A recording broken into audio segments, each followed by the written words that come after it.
Le moment le plus intéressant maintenant, c'est de mettre la tôle d'alu. Alors ça va être un peu compliqué à certains endroits, mais mettre la tôle d'alu, je ferai les renforts dans les arrondis, dans les angles, hein, pour accueillir le cadre.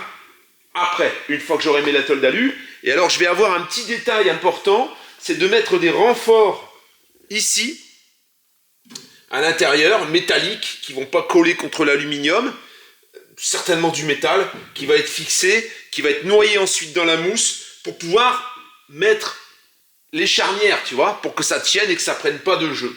Petite tôle donc à couper les deux arrondis là ici. Ensuite je vais renforcer avec du chêne hein, derrière là, juste à l'angle.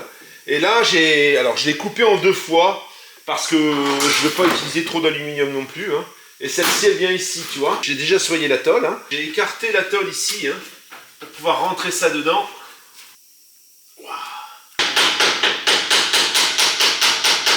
Mais une fois que c'est rentré, après il ne me restera plus qu'à rifter. Hein. Maintenant, ça va être cette petite tôle ici. Je vais mettre l'autre de l'autre côté. Ensuite, je ferai le bas.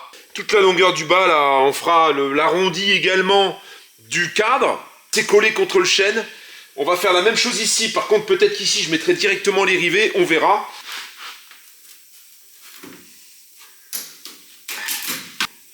Ah la vache.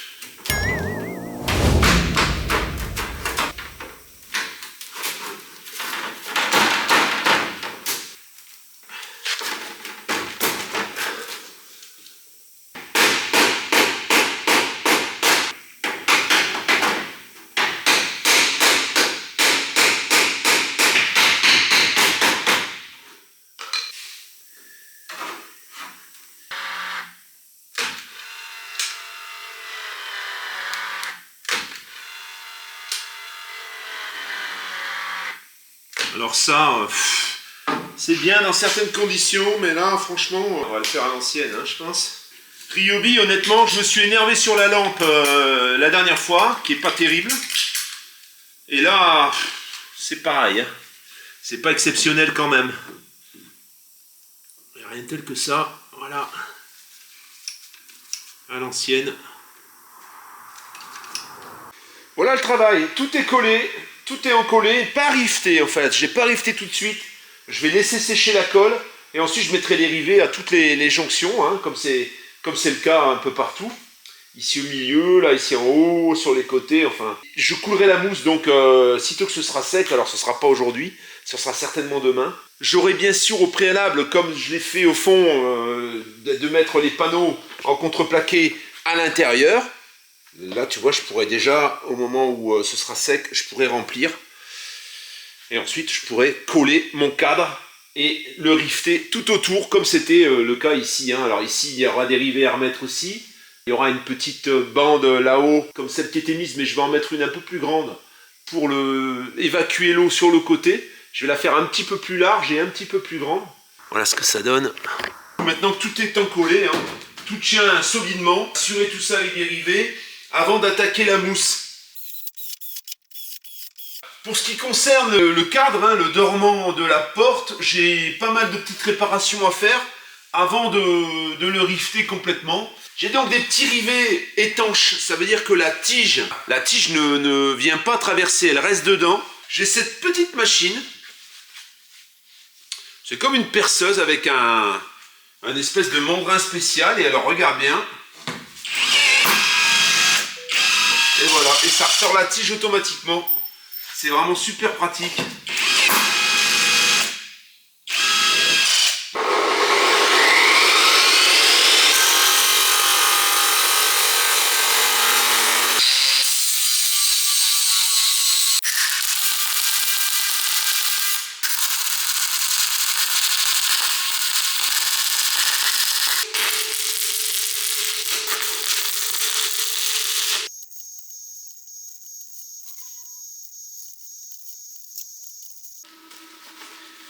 Ça va venir en intercalaire contre la tôle alu. Et ça, ensuite, ça va venir par-dessus.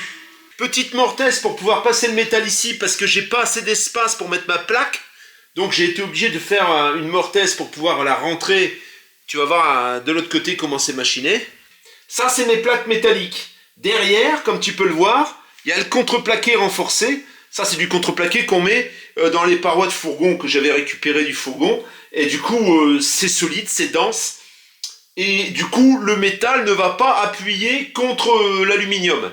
Au moment où je vais percer mes trous pour mes pommelles, je vais mettre des inserts en inox pour que la vis, pour que ce qui traverse le bois, se soit ajusté avec la vis. Le métal sera taraudé pour pouvoir visser directement les vis dedans sans avoir à mettre un contre-écrou. Donc ça, ce sera percé au moment où j'aurai mis les portes en place, bien sûr. Hein. Et là, de l'autre côté, si je suis obligé, l'espace est inférieur à ce que j'ai besoin, je suis obligé de faire une mortaise pour pouvoir passer la plaque de métal parce qu'elle passe pas directement comme ça. En plus, elle est collée, donc ça bougera pas quoi. Il me reste la dernière à mettre ici. Et ensuite, c'est terminé, je peux fermer. Je vais d'abord aspirer les trous, hein, parce que là, j'ai foutu pas mal de merde. Et allez, délicatement.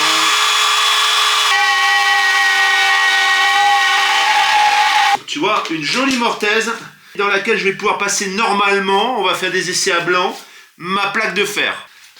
La plaque de fer, elle passe à l'aise, ça, il n'y a pas de problème. Maintenant, il faut voir si derrière, en mettant ce petit truc, oui, j'arriverai à passer sans problème. Voilà, ensuite, après être venu encoller le contreplaqué spécial, solide et tout, eh bien, je passe ma plaque là, alors il va y en avoir un peu partout. Voilà. Et je la place correctement, hein, pour que, en fait, la pommelle, elle vient là, ben, il faut que ce soit à peu près au milieu, quoi. Elle vient à peu près là, hein. C'est toujours pareil, comme je vais raccourcir la porte, la position n'est pas des meilleures. Aussi, alors là, il viendra un profilet dessus, parce que je pense que, de toute façon... J'ai fait le premier côté, là-bas, voilà. Alors, des bandes successives de 20 cm pour être sûr de bien remplir, tu vois, ça dégueule, là. Donc, c'est plutôt bon signe. Cette fois-ci, je mets la mousse pulvérisée. Alors, il y en a une déjà qui est morte, je m'en suis pas servi, et du coup, faut les vider, en fait. Hein. Si tu les ouvres, il faut les vider, parce que, tu vois, celle-ci, elle a plus d'air du tout, elle est pleine, c'est dommage. J'en avais besoin, et j'ai dû l'utiliser, et au final, je me suis fait avoir. Donc là, on va démarrer ce côté. Voilà, là, il faut humidifier, hein. Avec ces bombes-là, il faut humidifier. Et ensuite, je mets mes panneaux successivement à chaque fois que je monte un peu. Et ça me permet de pouvoir monter, de bien combler le tout. Alors là, bon, là, je suis un peu dégueulassé. Ça va dégueuler sur l'aluminium, ça va pas être terrible, là. Je vais devoir nettoyer, hein. Voilà, alors comment ça se passe? Elle est presque vide, hein, ma bombe. Voilà.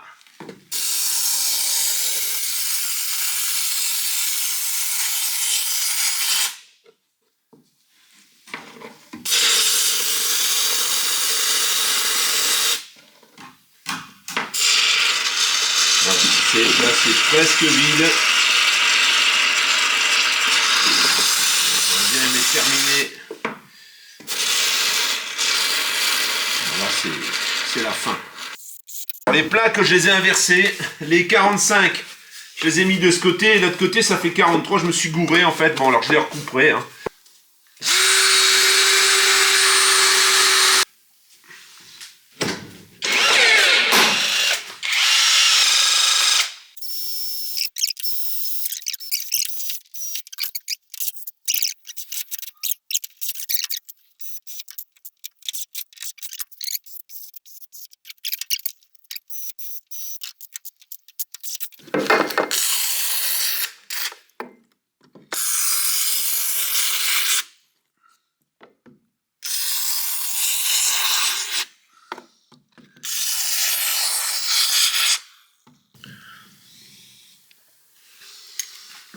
Le moins qu'on puisse dire, c'est que je gaspille pas mal quand même. J'en mets beaucoup trop, ça dégueule de partout. Et ouais, j'en mets trop en fait, hein. J'en mets trop. Alors là, tu vois, par exemple, là j'en avais plus. Ben là, ça va arriver, bon, ça va pas gonfler assez. Alors je vais pas rallumer une bombe, remettre une bombe rien que pour ça, parce qu'elle sera morte. Elle sera bousillée ensuite, hein, comme je vais pas m'en servir avant quelques semaines. Et le temps que je fasse tout le côté, que je descende le passage de roue et tout, je pense que ça va me prendre un certain temps. Du coup, je profiterai pour faire ce raccord en même temps. Et voilà ce que ça donne de l'extérieur. Ah, il y a à découper là. Là, surtout en bas, là, ça a dégueulé, mais grave. Hein. La tôle, elle est... Ça va, elle est bien pleine, là, ça fait plaisir. Alors tout ça, bien sûr, ça va être apprêté. Hein. Il va y avoir un après phosphatant, un après pour l'aluminium. Je vais profiter pour tout apprêter de toute façon. Et ensuite, je vais appliquer de la peinture Raptor. Hein, tout simplement parce que, bon là, les tôles sont bien lisses. Il y a des endroits où il y a des petits coups, il y a des petites imperfections. Et je pense qu'à la peinture Raptor, ça passera beaucoup mieux.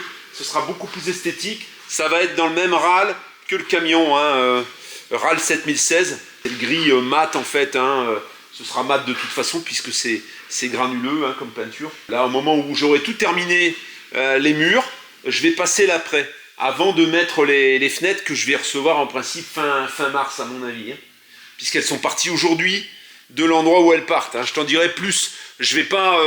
Y a certaines personnes qui m'ont demandé l'adresse pour acheter les fenêtres. Je vais peut-être pas dévoiler mes sources tout de suite. J'aimerais bien pouvoir en importer en quantité et puis pouvoir les revendre ici en France. Hein, faire voilà, le commerce de fenêtres et d'ouverture. Alors bon, de vous donner les recherches que j'ai faites, les contacts que j'ai pris et tout, comme ça, non. En fait, de toute façon, ils vendent qu'aux professionnels. Hein, voilà, ils vendent pas à l'unité pour les particuliers. Donc moi, je les ai prises, j'ai pu les acheter parce que j'ai un projet derrière d'en importer et puis de les revendre. Une fois découpé, ça a meilleure gueule. Hein. Bah, les panneaux n'ont pas gonflé ici à l'extérieur, tout va bien, c'était bien collé. Et à l'intérieur, bon bah voilà, hein, c'est en fait c'est plusieurs panneaux comme je te l'ai montré hier. C'est pareil, ça s'est bien tenu, il n'y a pas de problème. J'ai pu disquer les rivets que j'avais pas réussi à casser. Alors, à titre d'info, j'arrivais pas à les casser non plus avec la pince à rivets. Hein. Donc je pense pas que ça vient de la pince automatique que j'ai achetée, mais plutôt des rivets qui sont spécialement durs. Ça, c'est pour l'update de ce qu'on a fait. Donc, il va falloir maintenant que je mette le cadre, que je raccourcisse les portes, mais ça, ce sera dans un second temps. Je vais d'abord complètement fermer la cellule sur le bas, hein, donc je vais opérer maintenant à la descente du passage de roue, pour ensuite pouvoir fermer complètement la cellule en laissant la porte bien sûr ici, puisque ça à côté ça va être bouché. Le gros du mystère maintenant, c'est un peu l'inconnu d'ailleurs, c'est la découpe de ce passage de roue. Je vais le démonter complètement, il y a des cornières un peu tout autour, ça c'est la partie galère parce que les vis souvent, c'est pas des vis cruciformes, elles sont assez compliquées à enlever.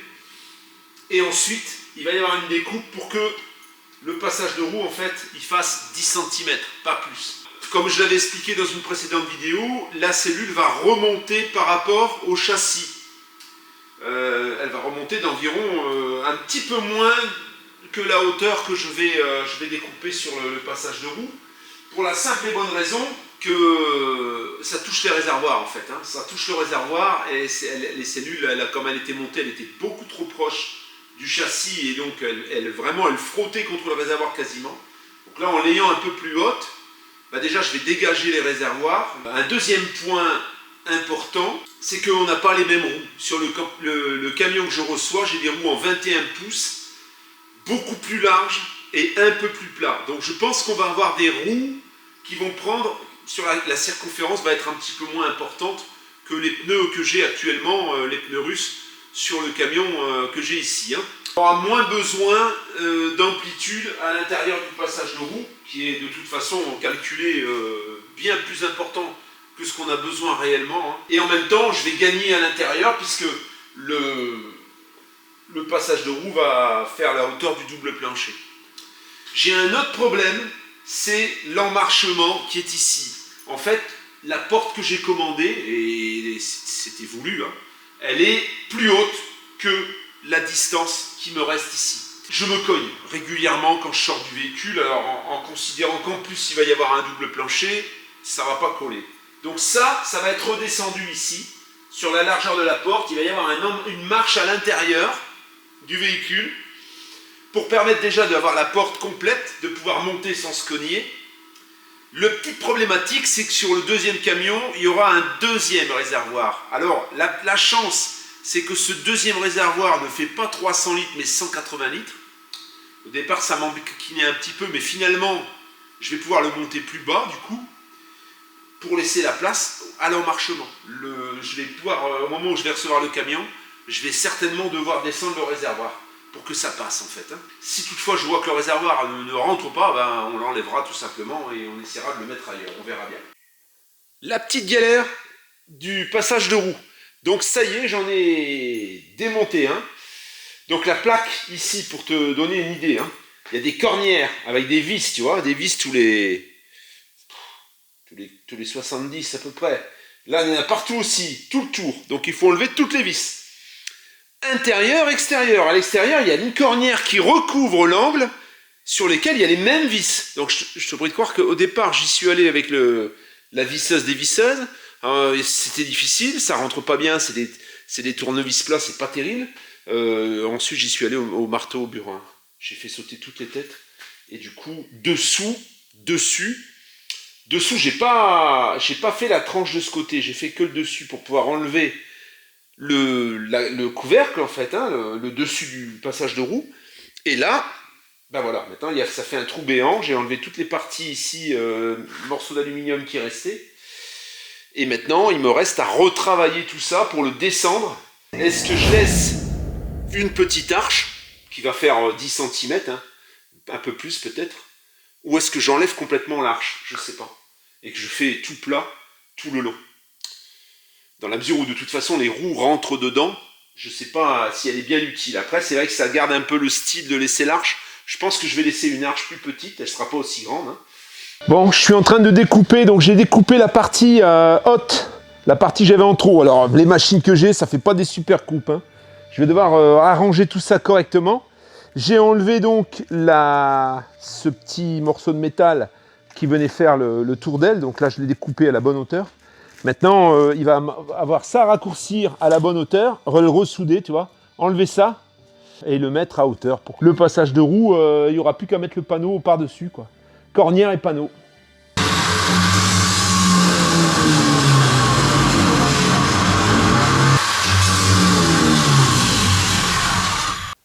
Voilà le travail. Donc j'ai coupé le renfort qui était au milieu, hein, qui va permettre de soutenir le passage de roue. Je pense que je vais en mettre d'autres, moi. Je vais mettre d'autres intercalaires. Je vais mettre des cornières neuves. Ici, tu vois, c'est ce que la partie j'ai coupée. Je me disais, je vais récupérer les cornières. Mais finalement, je vais en mettre de plus grosses. Et je vais remettre des cornières neuves, en fait. Et là, une cornière aussi, tout le long, là, pour pouvoir soutenir les panneaux.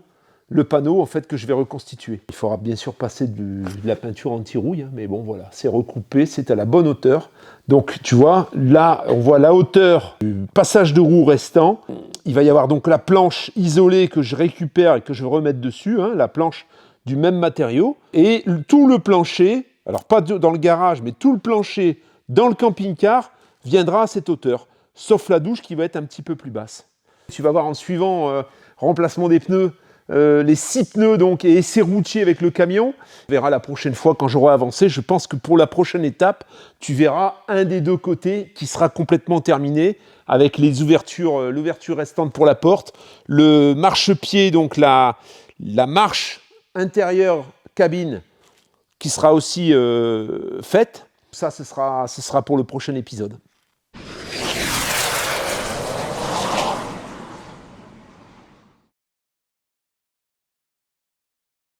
On va rattaquer le démontage des roues, puisque j'ai reçu du matériel. Alors, j'ai malheureusement pas tout. J'ai acheté un démultiplicateur de force. Il est livré avec les douilles. Et donc ça te permet de desserrer les écrous qui j'arrive pas à desserrer. Et là, j'en ai desserré un. En effet, ça marche. Un détalonneur hydraulique. Alors, malheureusement, le détalonneur hydraulique, j'ai pas vu qu'il n'était pas équipé de la pompe, donc j'ai commandé la pompe, je l'aurai jeudi. Ça va permettre de décoller le pneu plus facilement si toutefois il ne se décollait pas. J'ai un manuel, je me suis dit je vais opter pour un hydraulique, j'en ai quand même 6 à faire. J'ai également acheté un Fagus. Alors est-ce qu'il sera suffisamment gros pour pouvoir décoller les pneus? C'est des pas à l'envers. Ça veut dire qu'il faut serrer pour desserrer. Sur les essieux côté chauffeur, eh ben on est tous sur des pas à l'envers pour éviter que ça se desserre. Il fallait le savoir. Ça prend pas de place. Tu pars en vadrouille dans un endroit, dans la pampa par exemple, eh ben tu vas pouvoir malgré tout desserrer tes boulons, même si tu n'as pas de clé à choc. Je vais toutes les desserrer. C'est sûr que c'est plus facile avec une clé à choc, mais une grosse pétoire comme ça, tu peux pas l'emmener avec, hein. Il faut un gros compresseur. Bon alors moi j'ai le compresseur, mais j'ai pas la grosse pétoire. Une fois que c'est desserré, ça va tout seul. On enlève ces magnifiques pneus Made in Russia. Made in Russia. On les enlève et on va mettre du Michelin. Une fois que j'ai démonté la roue, donc j'ai enlevé le système de gonflage. Alors ce système de gonflage, malheureusement, on peut le faire qu'avec des valves russes. Alors j'aurai possibilité de modifier les valves, je pense, dans le futur. Là, le problème, c'est que ces pneus-là, je ne pense pas qu'ils supportent une pression aussi basse que ceux-ci. Ceux-ci, c'est 3 kg environ. Hein. Les autres, on est plutôt sur, normalement, dans les 6 kg. Donc moi, déjà, 6 kg sur ce camion-là, ça va être un peu trop. Je pense qu'on va être plutôt autour de 4 kg, 4 kg et demi, entre 4 kg et demi, 5 kg, on va dire, allez. Donc, je ne vais pas pouvoir remonter ce système de valve sur celui-ci tout au moins. Hein. Avant de décoller le pneu, ce que je vais faire, c'est dégonfler la valve complètement. Et là, pour ça, on a un vide-valve, un vide-chambre en fait. Hein. Un dégonfle-chambre, c'est ce truc-là. Ça, je ne connaissais pas. C'est Gérald, mon ami Gérald, qui m'a dit, écoute, prends ça, et puis tu verras, ça va bien se passer. C'est ce que j'ai fait. Alors, par contre, j'ai dû modifier un petit peu, parce que là, encore une fois, ce n'est pas des valves classiques.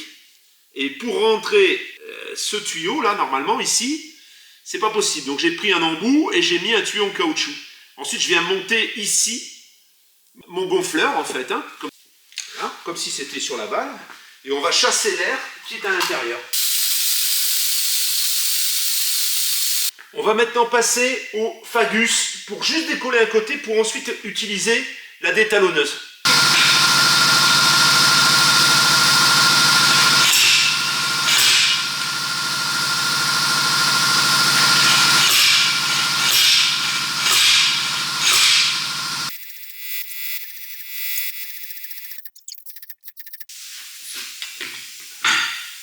Ce détalonneur, comme tu le vois, il n'est pas adapté. La mâchoire, elle va pas bien appuyer.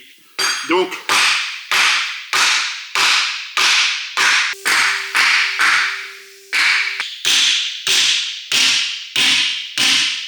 je mets ma cale en bois. Et là, tu vas voir, ça va aller beaucoup mieux.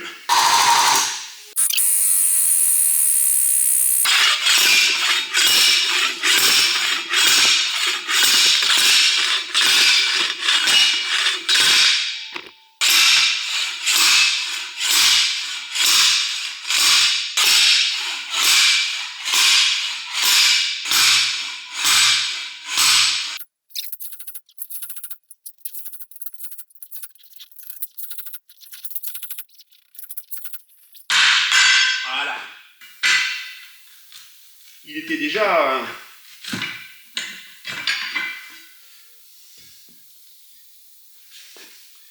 Il était déjà bien... Voilà. Voilà. Ensuite, là, ça va tout seul. Hein. Voilà.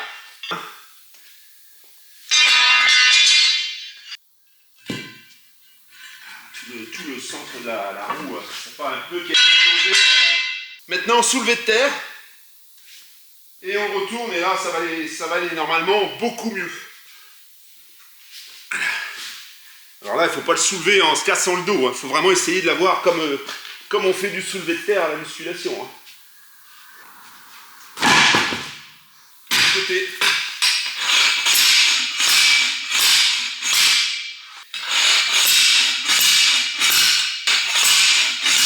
Voilà. Et là, il y a l'appui nécessaire, donc là, on prend beaucoup moins de risques.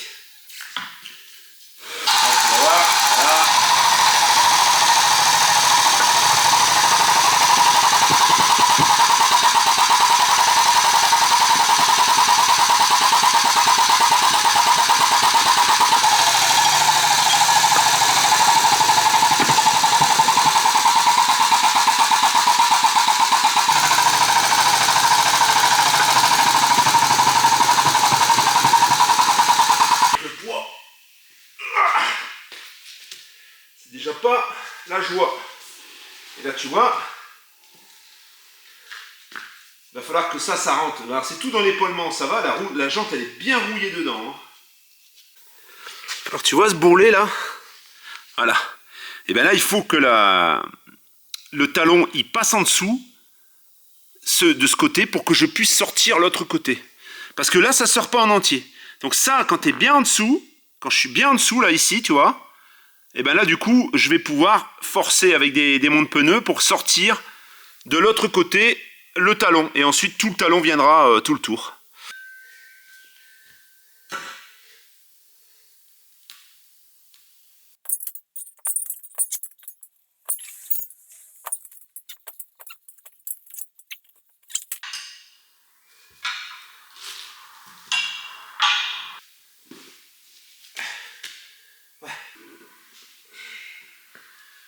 C'est du sport. On va mettre la valve en haut. On va tourner la roue pour mettre la valve en haut.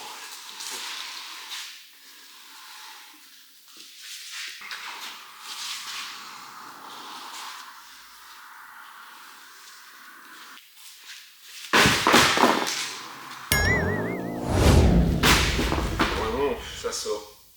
Sauf que là...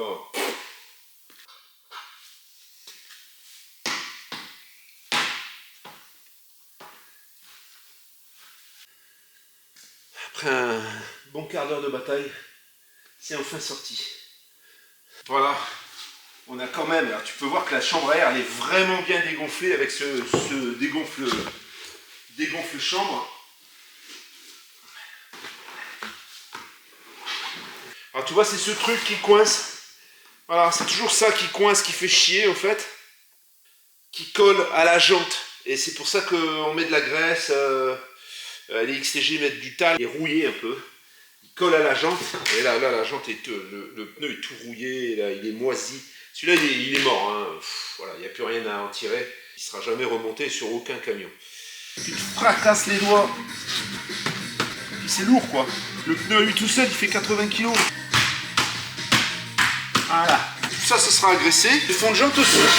Comme tu peux le voir, il y a un bourrelet, un gros bourrelet ici, il y a un creux et encore un bourrelet ici au bout. Ces bourrelets, ben, il faut les faire dégager. Ensuite, la jante, elle vient là. Et là, ici, elle a du mal à sortir, tu vois. Quand tu as enlevé le cerclage, il faut faire rentrer le pneu là-dessous pour pouvoir sortir l'autre côté. Pour pouvoir sortir les pneus de la jante. Alors, c'est un peu compliqué. Hein. Pas des roues avec lesquelles tu peux changer les pneus sur le véhicule. Hein. On va filer un petit coup de brosse parce que c'est un peu dégueu.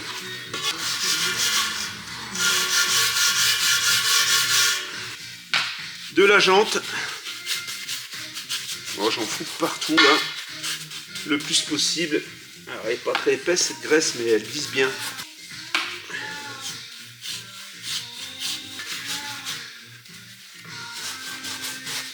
Graissage du fond de jante. Pas oublier de remettre cette petite pièce bien graissée aussi. Protège-tige de valve là. Hier soir, qu'est-ce qui s'est passé sur la dernière roue? Eh bien, la valve s'est mise de travers. Ça veut dire la chambre à air à l'intérieur s'est mise de travers. En essayant de remettre la valve correctement, en essayant de faire tourner la chambre à l'intérieur du pneu, ce qui est quand même assez costaud, j'ai enlevé le caoutchouc de protection. Ce qui veut dire que, heureusement que je ne l'ai pas gonflé, parce que sinon j'aurais dû décoller le pneu encore une fois. Je vais devoir sortir, enlever le cerclage, et sortir le pneu pour pouvoir remettre ce caoutchouc correctement et essayer de mettre cette valve en face du pneu. J'ai prévu sur le camion final, hein, celui qui va arriver, là j'ai pas du tout les mêmes jantes. J'ai de la jante de 21 avec du pneu bien plus large, hein, du gros pneu. À mon avis, le camion va être encore plus confortable.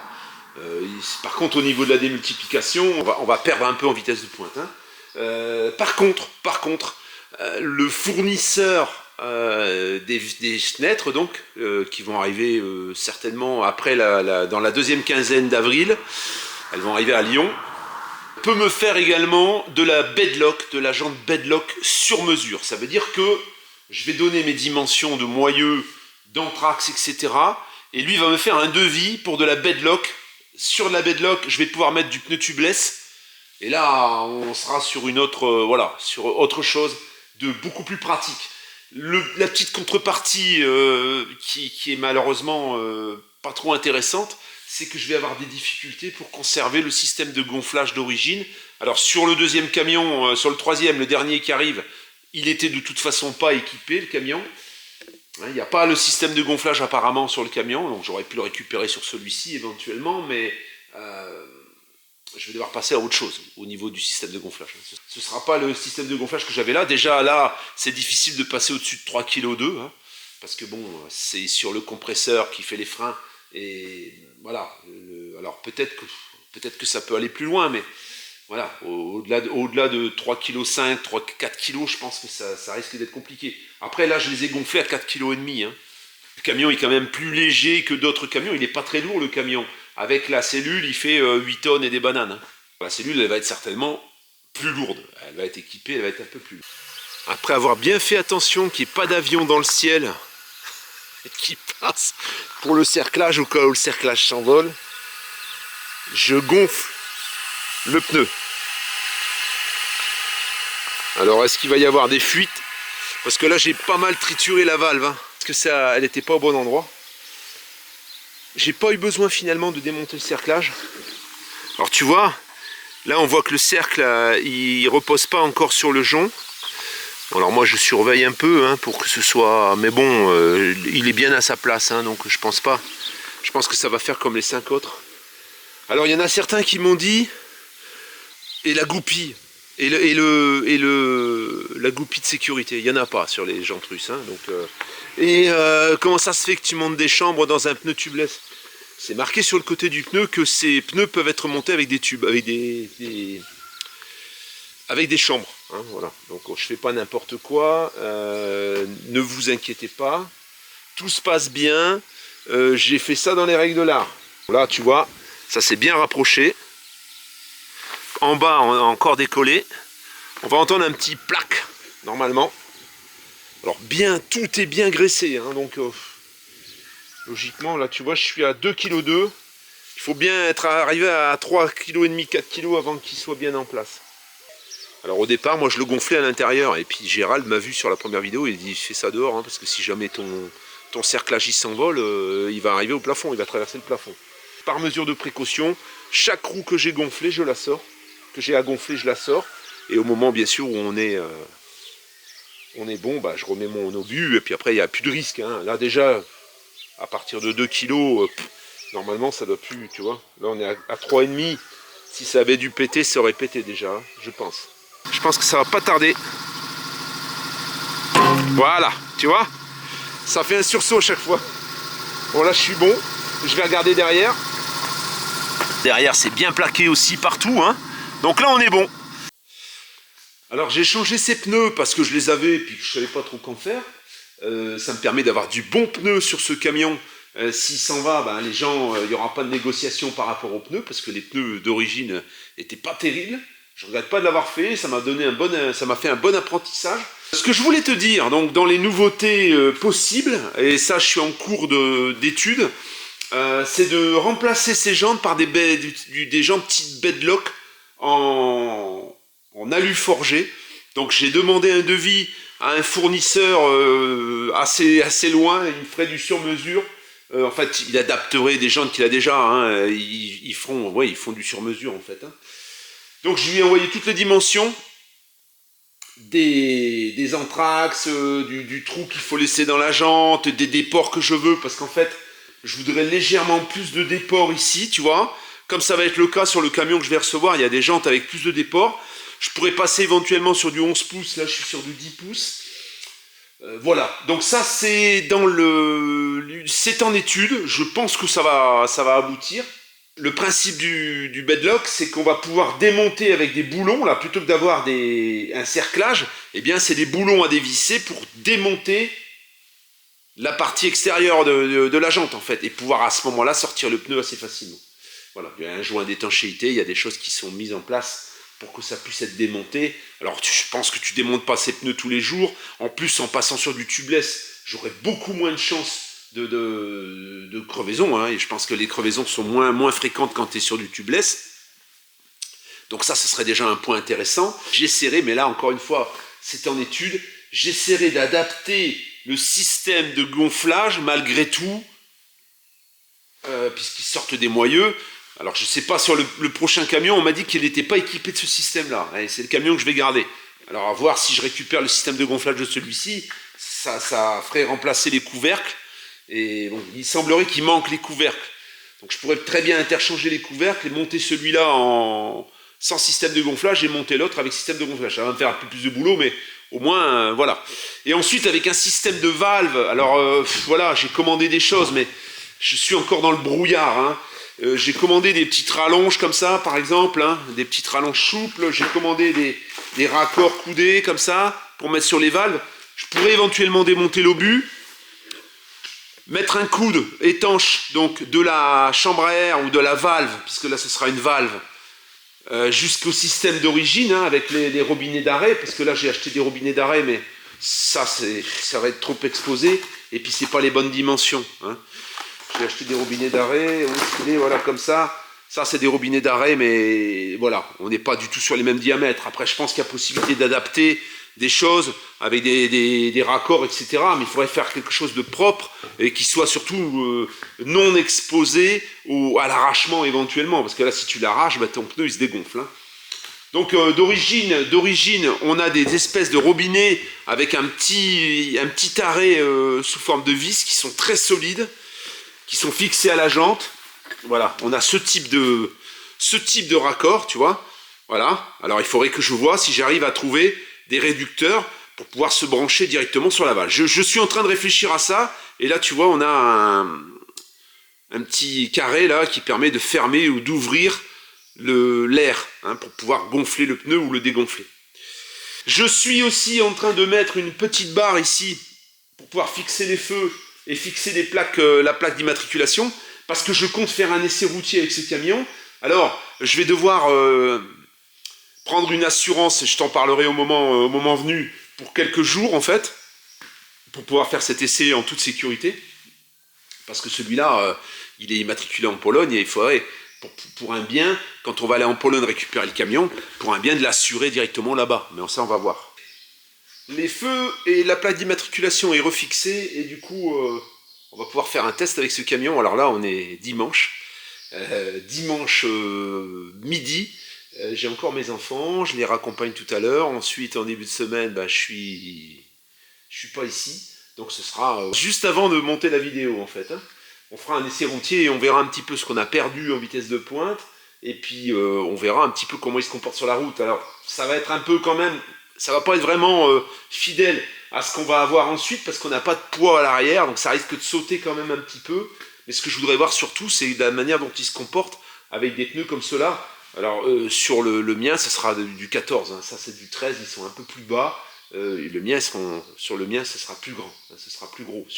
Tout au moins les jantes que je prévois d'acheter, parce que sur les pneus que je vais recevoir, là, ils sont sensiblement du même diamètre, peut-être un tout petit peu plus, mais par contre beaucoup plus large. On verra également comment il se comporte avec ses pneus. Tout fonctionne parfaitement. Alors l'électricité sur ce camion avait été refait à neuf, hein. Donc normalement, voilà, il y avait juste à rebrancher, il n'y avait pas de difficulté. On va passer à l'essai routier du camion, on va le mettre en route. Je pense avoir un petit problème d'alternateur, il ne charge pas, donc il va falloir que je regarde si l'excitation elle fonctionne bien. Il n'y a pas d'ampoule allumée au tableau de bord, ça sous-entendrait peut-être que comme l'ampoule est grillée, ça ne marche pas, hein, c'est peut-être ça. Peut-être l'ampoule grillée, peut-être un mauvais contact. Je vais également ajouter un peu de carburant avant de l'essayer. Et puis on va voir un peu comment il se comporte. En vitesse de pointe, on ne va pas tenter le diable. Surtout que de toute façon, en toute logique, il ira moins vite, hein, avec ces roues qui sont quand même d'un diamètre largement inférieur aux 1400 que j'avais d'origine. Mais par contre, en comportement, je pense qu'il va se comporter beaucoup mieux et qu'il va être un peu plus stable et il va sauter moins sur la route. On va voir ça. On tourne la clé. On allume le courant et la clé elle est ici. Bon, il y a un petit moment qu'il n'a pas démarré, il va falloir insister un petit peu, je pense.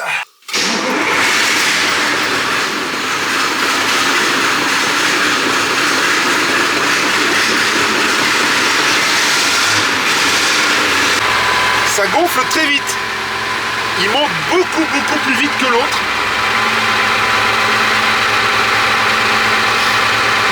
Celui-là, il était tout repeint, le tableau de bord, tout l'intérieur, tu vois. C'est vraiment chouette. sur le prochain, celui que je vais garder, je ferai la même chose. Voilà, tu vois un peu? Ah ça fume un peu au démarrage. Après quand il est chaud ça va mieux, mais quand il est froid, ça fume.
Alors l'embrayage est très sec. Je pense qu'il a besoin de rouler ce camion. Alors, il fume pas mal aussi. Maintenant le gasoil est assez vieux également. Et je pense que en fait j'ai appelé pour un moteur turbo parce que je me suis intéressé au Kamaz, le même moteur que celui-ci en V8 biturbo.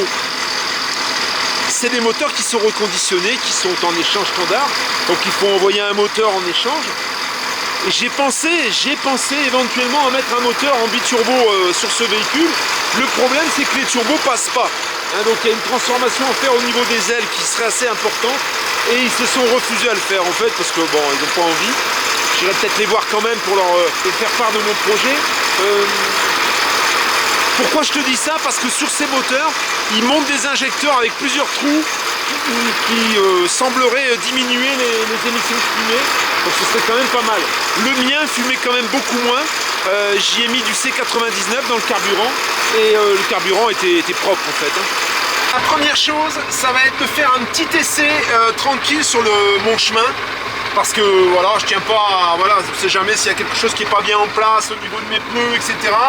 Je préfère me garantir un maximum plutôt que de me retrouver sur la route et d'être en panne, quoi. Hein. Panne, le moteur ne risque pas. Au niveau de l'air, on a vraiment tout ce qu'il faut. Tu vois? Bon, alors il y a toujours ce petit voyant qui s'allume. Je sais pas pourquoi. Je pense que c'est quand ils ont changé les bouteilles d'air. Et ça s'éteint jamais. Alors il faudra que je regarde ce que c'est. Ou de désactiver le voyant, parce que de toute façon, et ça on a le voyant de frein à main. Ça en principe c'est le voyant d'air. Et tu vois, regarde l'air où on est quasiment à 8. Hein.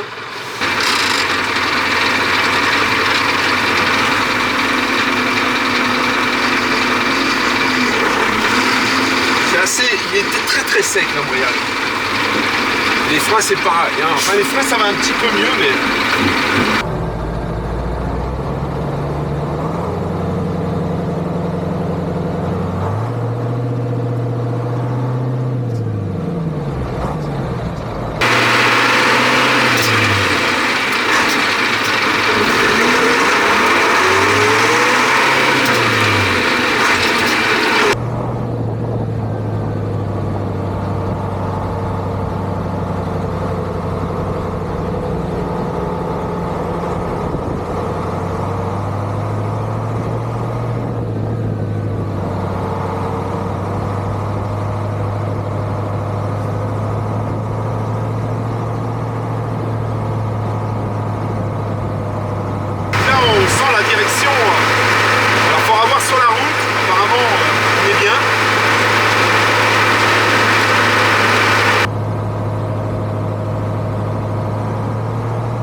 Donc on va faire un petit morceau de goudron là, on est sur le goudron hein, mais je voulais juste voir comment c'était, je vais m'arrêter chez moi pour regarder si tout va bien. Et ensuite, on ira faire un tour un peu plus long pour voir en stabilité comment il est, comment il saute. Bon là tu vois l'embrayage, regarde. Tu vois c'est très sec. Mais ça va mieux quand même que tout à l'heure.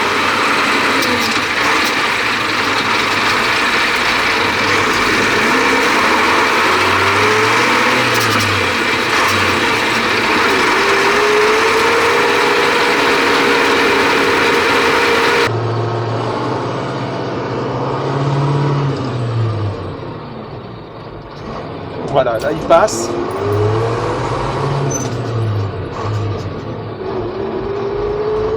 Ça passe bien.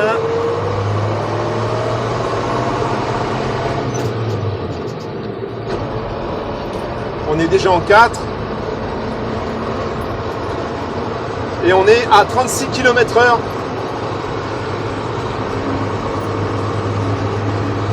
« 40 sur le compteur, donc on peut pas dire que ça triche énormément.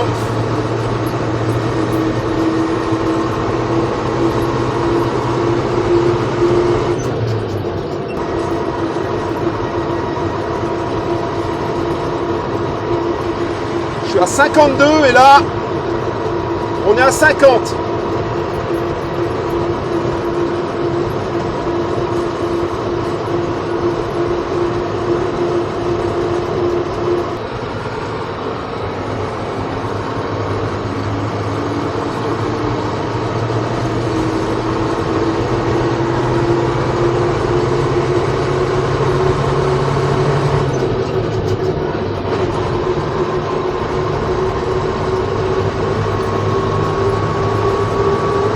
À 62, bon, il prend quand même vachement vite les tours.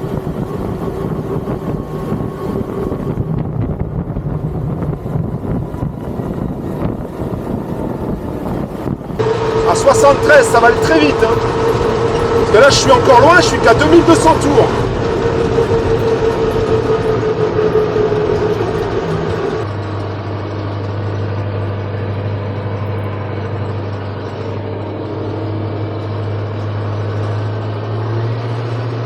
Il n'y a rien de transcendant au niveau du confort par rapport aux pneus.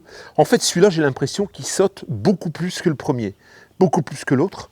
Il a tendance à avoir un mouvement un petit peu comme une roue voilée, en fait. C'est un peu bizarre. Bon, je pense que c'est au début, parce que je me souviens que le mien, quand je l'avais rentré, il y avait un pneu qui était un peu bizarre. Et en effet, en ayant changé les pneus, ça s'était arrangé. Là, tous les pneus sont bons. Ça saute légèrement, très légèrement, ça saute peut-être un peu moins, hein, parce que c'est vrai qu'il sautait beaucoup celui-là. Bon, l'embrayage est toujours aussi sec, hein. C'est très sec par rapport à l'autre aussi, il est beaucoup plus sec. J'ai l'impression qu'il prend très très vite les tours. Hein. Alors c'est sûr qu'on a des roues plus petites, hein. Le diamètre est plus petit. Quand on regarde le compteur par rapport à la vitesse, eh bien la vitesse est plus élevée par le GPS que par le compteur. Il y a en 3-4 km/h environ. Je suis arrivé à prendre 76 km/h sur un très très court morceau, hein. Ce que j'arrivais pas à faire avec l'autre. Hein. Il m'a fallu un peu de temps pour me lancer avec le premier. Celui-ci, j'ai l'impression qu'il va plus vite. Je pense que si j'avais eu le loisir de pouvoir rouler un peu plus, on aurait pu accrocher les 100 km/h. Alors sur cette route, c'est pas l'endroit. Hein. Il est à vendre, hein, celui-là. Hein. C'est celui qui me reste là, du coup, officiellement, je le vends. Et le truc, c'est que il va certainement partir à l'export de toute façon. Hein. C'est pour ça d'ailleurs que j'ai changé les pneus, pour que les personnes qui m'ont contacté puissent partir avec des bons pneus. Par contre, j'aimerais bien avoir réceptionné l'autre pour voir un petit peu ce que je pourrais récupérer. Parce qu'en fait, j'ai l'impression que sur l'autre, le réservoir est beaucoup plus court. J'ai l'impression qu'il arrive ici. Je pense que c'est un réservoir de 200 litres. Alors si c'est un réservoir de 200 litres, je vais récupérer celui-ci, le monter sur le mien et mettre le petit réservoir sur celui-ci. J'ai un autre réservoir de l'autre côté que j'ai fait installer de 180 litres donc, sur le deuxième camion. Voilà pour cet essai, donc ça m'a remémoré un petit peu la conduite. Alors la deuxième par exemple, elle passe, si tu t'es loupé entre la première et la deuxième tu es obligé quasiment de repartir à l'arrêt pour pouvoir bien la passer. C'est pour ça que je pense que l'embrayage est un peu fatigué en fait. J'en ai un d'embrayage. Hein.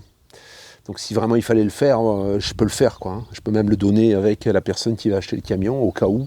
Là, l'embrayage accroche bien, il ne patine pas. Par contre, il est très très sec, très sec.